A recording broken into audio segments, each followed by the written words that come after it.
यानी स्टेजों पे दो मुस्लिम जो मान लीजिए लीडर हैं उन्हें धक्के दिए जा रहे हैं। यानी कत्लेआम हुआ, एक नहीं, हज़ार नहीं, दसियों बीसों हज़ार लोगों का खून खराबा हुआ। और हमारे देश के, हमारे प्रदेश के जो मान लीजिए सीएम थे अखिलेश यादव जी, वहाँ जो है नंगा डांस देख रहे थे। इतना बड़ा इंसानियत की धज्जी उड़ाई। तो वो सारी चीज़ ऐसा नहीं का मुस्लिम इतना जागरूक हो गया, अब बिल्कुल ऐसे बहलाए फुसलाए में नहीं। अगर खामोश रहता हूँ तो गैरत मार डालेगी, अगर सच बोलता हूँ तो हुकूमत मार डालेगी। बहुत होशियार रहना है सभी हिंदू मुसलमान को, न समझेंगे तो एक दिन ये सियासत मार डालेगी।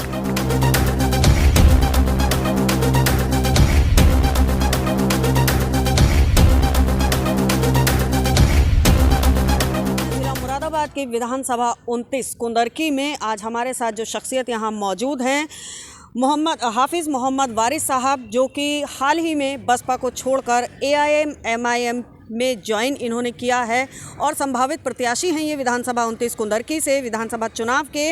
आज हम इनसे यहाँ जानेंगे कि किन मुद्दों को लेकर इन्होंने चुनाव का आह्वान किया है और क्या कारण रहा कि बसपा को छोड़कर ये MIM में ज्वाइन हुए हैं। आइए बातचीत करते हैं।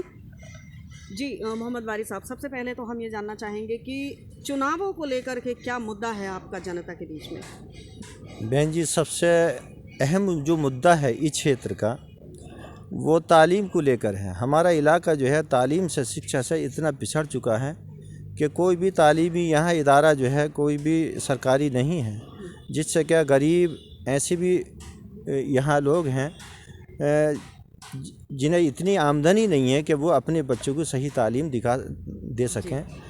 तो सबसे अहम मुद्दा हमारा यही रहेगा कि हम अच्छे डिग्री कॉलेज और जो है अच्छे मेडिकल कॉलेज इंशाल्लाह अपनी विधानसभा में बनवाएंगे, जिससे क्या उन तमाम जो हमारी बेटियां हैं और जो हमारे भाई हैं और जो पैसे से कमज़ोर हैं, जो वो चाहते हैं कि हम भी कुछ बने और बनकर कुछ जो है हम लोगों की खिदमत करें, तो उनके लिए हम तालीमी इदारे इंशाल्लाह ज़रूर बनवाएंगे। ये हमारा अहम मुद्दा होगा। बिल्कुल। जानकारी ये भी है कि आप पहले समाजवादी पार्टी से जुड़े हुए थे, उसके बाद में आपने समाजवादी छोड़ करके बसपा ज्वाइन की और अब हाल ही में लगभग 8-10 दिन पहले, जैसा कि आपने बताया, आपने MIM को ज्वाइन किया है।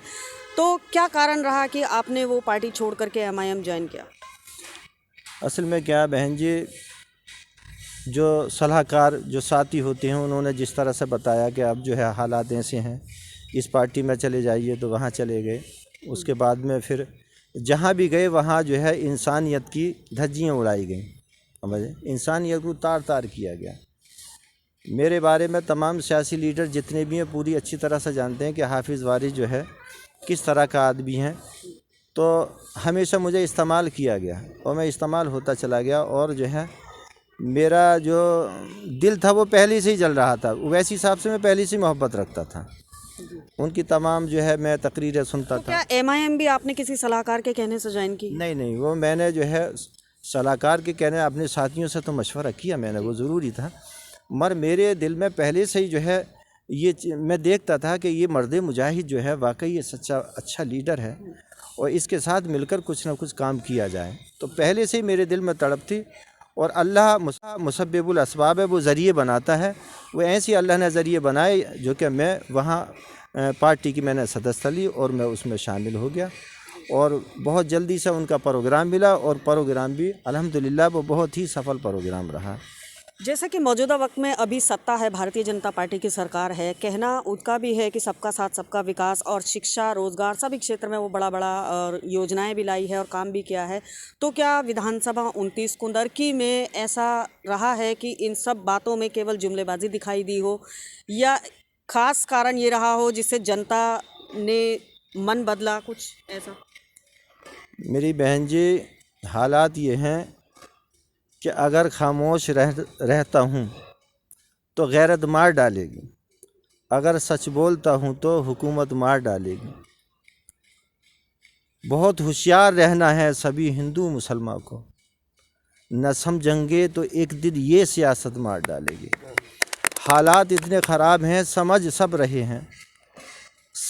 रहे हैं, हालात इतने ख़राब हैं कि तमाम जितने हमारे नौजवान तबका है जो पढ़े लिखे हैं उन्हें कहीं नौकरियां नहीं मिल रही। गरीब है उसे कहीं काम नहीं मिल रहा, तमाम कारोबार पट हो गए, ठप हो गए। तो ऐसे हालात में मेरी बहन जी क्या होगा इस देश का? हालात बहुत ख़राब हैं, लोग एक चूल्हे जलने बंद हो गए, किस तरह से बहुत ही परेशान हाल है। और जब जब ये तारीख गवाह है, जब जब इस तरह के कोई जालिम हुक्मरान जब आया है तो इंसानियत ही पनप कर आई है हमेशा, ये तारीख गवाह है। अब ऐसे इंसान आ गया है इस मैदान जंग में, अल्हम्दुलिल्लाह हमें पूरा यकीन है इंशाअल्लाह कि वो मर्द मुजाहिद कि वो इस इंसानियत का परचम लहरा कर आ रहा है। इंशाअल्लाह मजलिस इत्तेहाद मुस्लिम यहाँ बहुत अच्छे वोटों से इंशाअल्लाह कामयाब होगी और यूपी में इंशाअल्लाह हम सरकार बनाने के लिए नहीं कह रहे, मगर साझेदारी ज़रूर हो जाएगी इंशाअल्लाह। तो इसमें क्या ऐसा है कि एमआईएम की आने वाले समय में उम्मीद है, क्या आगे किसी पार्टी से गठबंधन भी हो सकता है? देखिए इसके बारे में हमें जानकारी नहीं, वो हमारे कायद जो कायद आज़म है हमारे असाउद्दीन ओवैसी, वो तो निर्णय उन्हीं का ही है। हम तो केवल जो है उनके सिपाही बनकर जो है काम कर रहे हैं, समझिए, वो उन्हीं के निर्णय। राजनीतिक दौर आते आते, चुनावों का दौर नज़दीक आते आते अक्सर धर्म की राजनीति गर्म होने लगती है। मौजूदा वक्त में कई ऐसे उदाहरण हैं जो देखने को मिले हैं और लगभग रोज़ाना ही सामने उजागर होते रहते हैं। तो क्या विधानसभा 29 में आपको लगता है कि इससे कुछ असर पड़ रहा है यहाँ की जनता पे, या एमआईएम जो पार्टी है ये अपने इस राजनीतिक जो चुनाव की तैयारी है, जो रणनीति है, इसमें क्या धर्म के मुद्दे को भी लेकर शामिल करके चल रही है या केवल उसका विकास का मुद्दा है? देखिए हमारे कायदे आज़म जो हैं वो धर्म की राजनीति नहीं करते, वो तो तमाम गरीबों की, मजलूमों की, दलितों की, मुसलमानों की, यानी सबकी बात करते हैं और सबको साथ लेकर चलते हैं। कोई वो धर्म की राजनीति नहीं करते, समझिए। हमेशा संविधान के दायरे में, संविधान के तौर तरीक़ों पर वो चलते हैं, कोई धर्म की वो राजनीति नहीं करते। इसीलिए हमारी पार्टी जो है तकरीबन 50 आवेदन हमारी पार्टी में हमारे जो गैर मुस्लिम भाई हैं उनके भी हुए हैं। सबको साथ लेकर चल रही है हमारी पार्टी जी। कोई धर्म की। जैसे कि समाजवादी पार्टी है, अभी देखा जाए तो एक बड़ी तादाद का मुस्लिम तबका समाजवादी पार्टी के साथ जुड़ा हुआ है। आज़म खान साहब को लेकर के लोगों के काफ़ी विचार हैं कि अगर आज़म खान साहब समाजवादी पार्टी में हैं तो मुस्लिम तबका वहाँ से जुड़ा रहेगा। तो क्या लगता है ऐसे में एमआईएम में मुस्लिम लोगों को जो जागरूक करने की इनकी प्रवृत्ति है, क्या उसमें कुछ कमी है या लोग अभी समझ नहीं रहे हैं, या किस तरह से ओवैसी साहब की तरफ उनका रुझान बढ़ाया जाए, इसमें क्या कोशिशें हैं आप? मेरी बहन जी आप देखिए दिन ब दिन आप सर्वे देखिए कि ओवैसी साहब टूटी चली जा रही है। और देखिए अब दौर दूसरा आ गया, सब पढ़ा लिखा तबका, हर एक की जेब में मोबाइल है।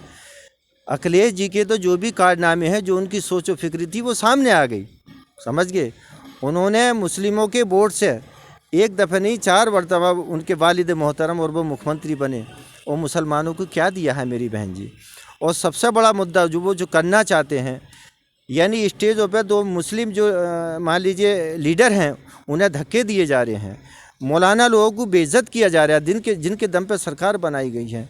उधर ये देखिए उन्होंने मुजफ्फरनगर में वो ऐसा दंगा फसाद कराया उस वक्त कि तमाम पूरे मुजफ्फरनगर के लोग यानी अल्लाह को याद कर रहे हैं, रब्बे कायनात मौला कोई ऐसा यानी हमें बचाने वाला या कोई ऐसा रहनुमा भेज दे मेरे परवरदिगार, कि बताइए कि वहाँ यानी कत्लेआम हुआ, एक नहीं, 1000 नहीं, 10 20 हज़ार लोगों का खून खराबा हुआ।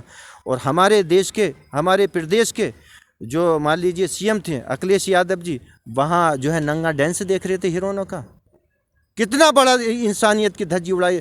तो वो सारी चीज़ ऐसा नहीं बहन जी, नौजवान तबका और मुस्लिम इतना जागरूक हो गया, अब बिल्कुल ऐसे बहलाए फुसलाए में नहीं आ गया। इंशाल्लाह जितना भी मुस्लिम है टोटल वो एमआईएम को वोट करेगा इंशाल्लाह, और वो देखने को मिल जाएगा आपको। जी धन्यवाद। जैसा कि आपने देखा, संभावित प्रत्याशी हैं एमआईएम के हाफिज़ मोहम्मद वारिस साहब, इनसे हमने यहाँ बातचीत की है। काफ़ी जोश और ख़रोश के साथ यहाँ पर चुनाव की तैयारियाँ चल रही हैं, रणनीति बनाई जा रही है, लोगों को लगातार जागरूक करने के लिए जो काम है वो यहाँ कार्यकर्ता कर रहे हैं। इसके बावजूद अब ये आने वाला समय बताएगा, देखना ये है कि क्या यहाँ एमआईएम की सरकार बनती है, विधायक एमआईएम से चुने जाते हैं, या आने वाले समय में जनता का रुझान किसकी तरफ होगा, कौन यहाँ विधायक की कुर्सी पर बैठेगा ये आने वाला समय ही बताएगा। मैं नाजरीन, मुरादाबाद, उत्तर प्रदेश।